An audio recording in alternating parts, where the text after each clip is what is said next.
First ever factory outlet Mukunda jewelleries, KPHP, Somajiguda, Kothapet, Khammam. నమస్తే రమగారు. నమస్తే జయ. ఏదైనా చందమామ కథ చెప్తారండి? సరదాగా ఉండే కథ చెప్తాం. ఓకే. మంచి కథ, సరదాగా కూడా ఉంటుంది. పూర్వమట ఆదర్శముఖుడు అని ఒక రాజుగారు ఉండేవాడు. రాజు భలే గొప్పవాడు. ఆయన ఎంత మంచి మంచి తీర్పులు ఇచ్చేవాడు. తీర్పు అంటే చివరికి రిపోర్ట్ ఇచ్చిన వాడు వెనక్కి తీసుకెళ్ళిపోయేలాగా కూడా ఉండేవి కొన్ని. వదిలేండి మాలో మేమే సర్దుకుంటామనేవాళ్ళు. చాలా గట్టివాడు, తెలివైన వాడు. ఆయన ఐడియాస్ చాలా గొప్పవాడు అనమాట. అయితే ఆయన రాజుగా ఉండే కాలంలో రాజధానికి పక్కన ఒక ఊళ్ళో దండి అని ఒక బ్రాహ్మణ ఆయన ఉండేవాడు. ఈయనకి ఏంటంటే పొలం ఉంది, కొంచెము వ్యవసాయ పొలం ఉంది, కానీ ఇవి లేవు, ఎడ్లు లేవు. ఎడ్లు లేకపోయేసరికి బ్రాహ్మడు కదా, ఎవరిని అడిగినా వాళ్ళు ఎవరో ఒకళ్ళు తోలుతారు. ఓ ఆసామిని డబ్బులున్నాయని ఒక ఆయన్ని ఎడ్లు ఉన్నాయని అడిగాడు. ఏమిటి నాకు ఎడ్లు కావాలంటే ఆయన ఏమన్నాడు, సరే మా ఎడ్ల తోలుకోండి పంతులు గారు అని చెప్పాడు. ఈ దండ ఏం చేశాడు, ఓ జత మంచి పెద్ద ఎడ్ల సలీసుగా ఉన్న వాటిని తీసుకుని వెళ్ళాడు. తవ్వుకున్నాడు, దున్నుకున్నాడు నేల. దున్నుకున్న తర్వాత ఎడ్లను తోలుకొచ్చేసరికి వాళ్ళ ఆసామి నడవాలో కూర్చుని కంచం పెట్టుకుని అన్నం తింటున్నాడు. పొద్దుటి పూట సద్దన్నం తింటారు కదా. ఇది చూసేసరికి అలా అన్నం తినేవాడిని లేపు రావటం ఎందుకు లేని ఆయన చూస్తూనే ఉన్నాడు. ఆసామి ఇట్లా చూస్తూ ఉండగానే ఈ 2 ఎడ్లని కొట్టంలోకి తోలాడు. తోలి అన్నాడు, వెళ్ళిపోయాడు. ఏ నోటితోటి ఏమనలా, చెయ్యి ఊపాడు. ఈ ఆసామి అన్నం తింటూ ఎడ్లు 2 కొట్టంలోకి వెళ్ళటం చూశాడు కూడా. ఓకే. ఓ గంట పోయాక ఆయన దారిన ఆయన పోయాడు.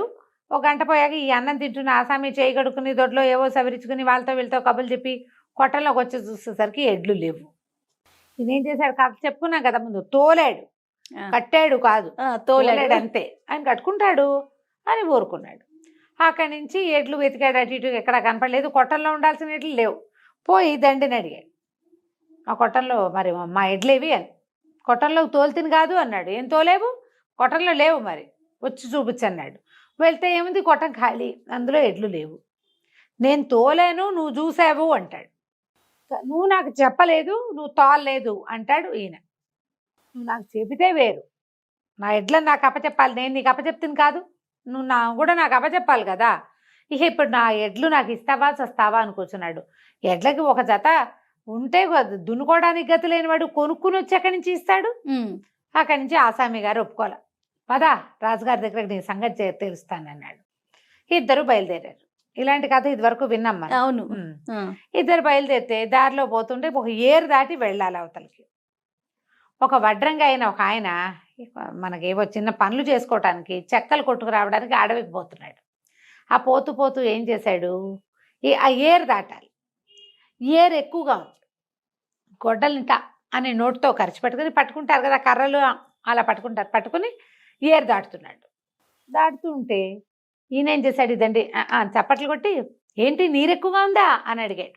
అడిగేసరికి అలా అవును అని నోరు చెప్పబోయాడు. నోట్లో కాస్త టుపుక్కని జారి పడిపోయింది. ఇట్లా అనాలి.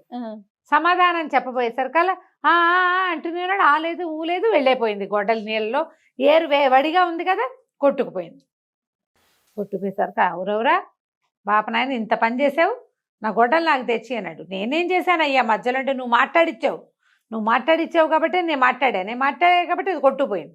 ఇప్పుడు ఎవడు జవాబుదారీ, అంతే, తొలుత మాట్లాడిచ్చిన వాడు కాబట్టి నువ్వే నాకు ఇవ్వాలన్నాడు. అనేసరికి ఇప్పుడు ఏం చెయ్యాలి, ఆసామి అన్నాడు మేము ఎలాగో రాజుగారి దగ్గరికి తీర్పు పోతున్నావు, నువ్వు కూడా రా అన్నాడు.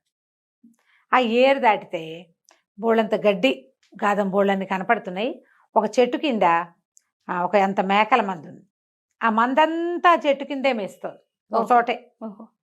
అయితే ఏమన్నాడు, బ్రాహ్మణానికి నోరు ఊరుకోదన్నమాట. నాకు మళ్ళీ పాపం ముందుకెళ్తూ ఏరా అబ్బి ఎందుకురా నీ మేకలు ఇక్కడే మేస్తున్నాయి, అదంతా పైన బీడంతా బాగా పచ్చిక బీడు బాగుంది కదరా పైకి అంటే, ఏమోనండి ఏం చేసినా ఇక్కడే మేస్తాయి అయ్యగారు, ఎవరిని అడిగినా సమాధానం చెప్పట్లేదు, మీరు ఎక్కడికి వెళ్తున్నారు అన్నాడు. మేము ఆదర్శముఖ మహారాజును చూడడానికి వెళ్తున్నాం అంటే, రాజుగారిని కనుక్కొని చెప్పండి, ఎందుకు నా మేకలు ఇక్కడే మేస్తాయో నాకు తెలీదు, తోలినా సరే మళ్ళీ పరిగెత్తుకుంటూ ఇక్కడికే వచ్చేస్తాయి.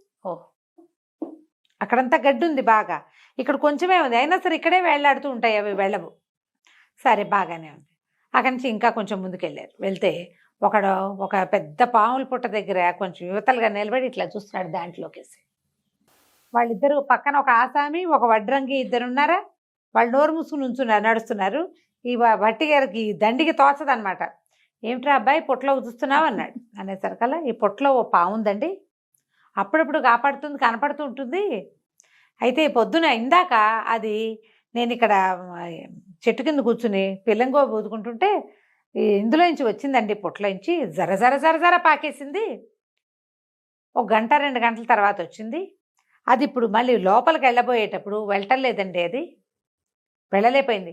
వచ్చేటప్పుడు సులువుగా వచ్చేసింది, వెళ్ళేటప్పుడు ఎందుకు వెళ్ళలేకపోతుందో తెలియదు. చచ్చిపోయింది అది వెళ్ళటానికి, ఎంతసేపు పట్టిందో దానికి ఎందుకో తెలియట్లేదండి, ఎవరినైనా అడగాలన్నాడు. అని మీరు ఎక్కడికి వెళ్తున్నారంటే రాజు దగ్గరికి వెళ్తాం. అయితే రాజుగారిని అడగండి, పాము బయటకు వచ్చేటప్పుడు వేగంగా వచ్చి లోపలికి వెళ్ళేటప్పుడు తేలిగ్గా ఎందుకు వెళ్ళలేకపోతుంది, ఎందుకు టైట్గా వెళ్తుంది. మంచి ప్రశ్నే. ఈ 4 ప్రశ్నలు పుచ్చుకుని పోయారు. 2 తీర్పులు, 2 ప్రశ్నలు. తీరా వెళ్ళేసరికల్లా ఏమైంది, రాజుగారు సరే వీళ్ళందరినీ విచారించాడు.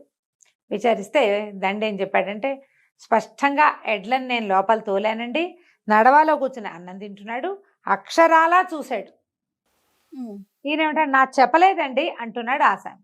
అయితే ఈయన ఏమన్నాడు, ఆదర్శం ఒకటి తీర్పు చాలా బాగుంది, చూసి కూడా లేచి వచ్చి నీ ఎడ్లని కట్టుకోలేనందుకు నీ కళ్ళు పొడిపించేస్తా. రాముడు తను ఎడ్లు తీసుకెళ్ళినవాడు, ఇదిగో నీ ఎడ్లు అని నీకు అప్పచెప్పినందుకు ఆయనకి 4 పీకిచ్చేస్తా, చెప్పు ఈ తీర్పు నీకు ఓకేనా అన్నాడు. ఈ తీర్పు నీకు ఓకేనా, రిపోర్ట్ వెనక్కి తీసుకుంటావా అనగానే ఆసామి అన్నాడు, ఈ తీర్పు వదిలేండి బాబు, నాకు బ్రాహ్మణానికి 4 ఒకటి కత్తిరిచ్చేస్తానంటే పోనీ ఓకే అనుకుందాము, వాళ్ళు 2 కళ్ళు పొడి చేస్తే కళ్ళు పొడిపించేస్తాడు, 4 పీకిచ్చేస్తానన్నాడు. అనగానే వద్దులేండి, ఎడ్లు లోపల రావడం నేను చూశాను అనుకోండి, కళ్ళు చూసినా కూడా నాకు బుద్ధి లేనందుకు నా కళ్ళని నేను తిట్టుకుని నా ఎడ్లని నేను వెతుక్కుంటాలేండి, బ్రాహ్మణ ఆయన వదిలిపెట్టండి, నా రిపోర్ట్ వెనక్కి తీసుకుంటాను, టాటా బాయ్ బాయ్ అని వెళ్ళిపోయాడు. ఓకే, ఇప్పుడు 2వ వాడు ఉన్నాడు వడ్రంగి. బ్రాహ్మణ ఆయన మాట్లాడించడం వల్లే గొడ్డలి పోయింది, నీరు వడిగా ఉంది, అందుకే వీడు నోట్లో గొడ్డలు పెట్టుకుని నిదానంగా ఏరు దాటుతున్నాడు అని చూశాడు బ్రాహ్మడు. చూసినా కూడా అడిగాడు నేను కదా, బ్రాహ్మడి కళ్ళు పొడి చేసేద్దాం, వాడి శిక్ష అయిపోయింది. ఇక నీ సంగతి ఏంటంటే, నీళ్లు వడిగా ఉన్నాయని తలూపి చెబితే సరిపోయేది, తలూపచ్చు, తలూపకుండా నోరు తెరిచి ఒకటి పళ్ళు పీకిచ్చేద్దాం నీవి, ఓకేనా అన్నాడు. వడ్రంగి వాడు అన్నాడు, ఎందుకు బాబు అంత కష్టం, పావల పెడితే గొడ్డలు వస్తుందండి, వద్దులేంటి బ్రాహ్మణ ఆయన్ని నేను క్షమించేస్తాను, నేను రిపోర్ట్ ఇవ్వను అని వాడు వెళ్ళిపోయాడు.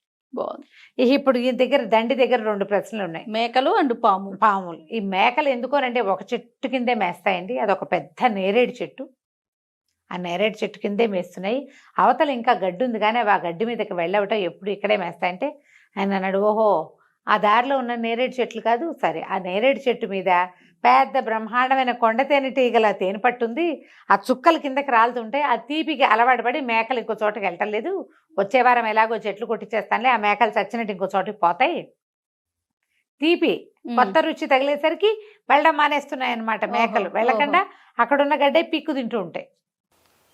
ఒక చోటే పడవు కదా, గాలికి చుక్కలు అటు ఇటు ఆ చెట్టు కిందే ఉన్నాయి. అక్కడి నుంచి ఇది కూడా అయిపోయింది, ఆ చెట్టు కొట్టించేస్తే మేకలు ఆ చెట్టు వదిలేసేసి వేరే చోటకి వెళ్తాయి, గడ్డున్న చోటకి, ఈ తీపి కాసిపడి ఇక్కడ ఉండకుండా ఉంటాయి. 4వది 2వ క్వశ్చన్, ఇక్కడ పాము బయటకు వచ్చేటప్పుడు ఆకలితో వస్తుంది, బక్క చిక్కిపోయింది, పొట్టలో ఆహారం అంతా అరిగిపోతుందా, బయటకు వచ్చేస్తుంది చకచక చకమని.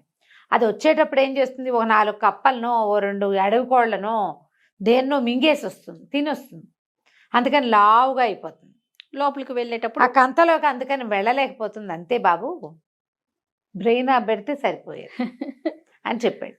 ఈ 2 సమాధానాలు తీసుకుని 2 తీర్పుల గురించి నవ్వుకుంటూ ఆ దండి మళ్ళీ వెనక్కి నడిచెళ్ళి వెళ్తూ అక్కడ ఉన్నవాడికి, ఆ మేకల వాడికి ఆ కబురు, పాము దగ్గర ఉన్నవాడికి 2వ కబురు చెప్పి తన గ్రామానికి వెళ్ళిపోయాడు. కథ కంచికి మనం ఇంటికి. చాలా బాగుందండి. నమస్తే రమ్మగారు. నమస్తే.